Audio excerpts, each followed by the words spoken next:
So, welcome back to Dirty Bomb, the free-to-play shooter on Steam. Is getting a massive update. I think the biggest one in a long time. It is called the MOFO update, acronym for Map Overhaul and Frame Rate Optimization. Very clever, slash damn it. Very freaking clever. So, there's a lot of new changes in this update.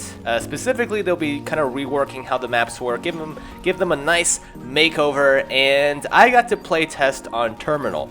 Now, in the background, you'll see some gameplay from the playtest on this new version of Terminal, and the first thing you'll notice is that the colors seem a little bit more blue-ish, if you can call it that. That's the kind of hue that my eyeballs are picking up. If you guys compare the footage here from the live versus the PTS version of Terminal, you'll notice it's definitely not nearly as that yellowish green tinge, and this is true for a lot of the other maps as well. I would say overall the maps, the colors, they definitely look a lot more vibrant, a lot more colorful, dynamic. Now, as far as actual gameplay, map balancing goes, nothing was changed too drastically. Nothing like what was changed in Bridge with the EV moving up a little bit, as you guys may have seen. But that isn't to say Terminal didn't get a few nice little touches, most notably the generators. Now, there's 2 generators in Terminal, and they've actually added the HP values to the generators themselves. As you guys can see here, the first generator on Terminal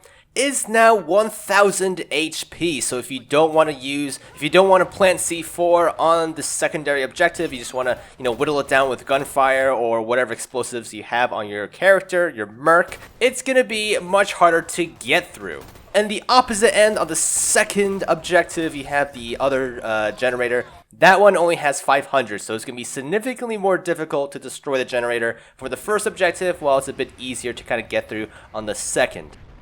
Another thing that I want to mention is that the trick jump to get into the apartments on the first objective, that has been blocked off. At least the easy way to get in. Now, as you guys can see here, before there wasn't that weird plywood cardboard flap. Now there is, and I've tried jumping into it, and it's... I don't want to say it's impossible, but I haven't had any luck with it. So, I'm assuming this is to kind of keep the defenders from having snipers up in that area, at least until the forward spawn goes down, in which the entire team gets shoved back there. Now, one thing that really stood out to me was the performance. Now, we didn't actually get like a giant buff in frame rates or anything, so don't get too excited. But for Terminal, at least, on the PTS server, I noticed a consistency with frame rate, which kind of made it feel smoother. Even though my machine runs Dirty Bomb well over 100 frames per second, when you have fluctuating, frame rates that dip below 100 sometimes, it gets really disorienting. So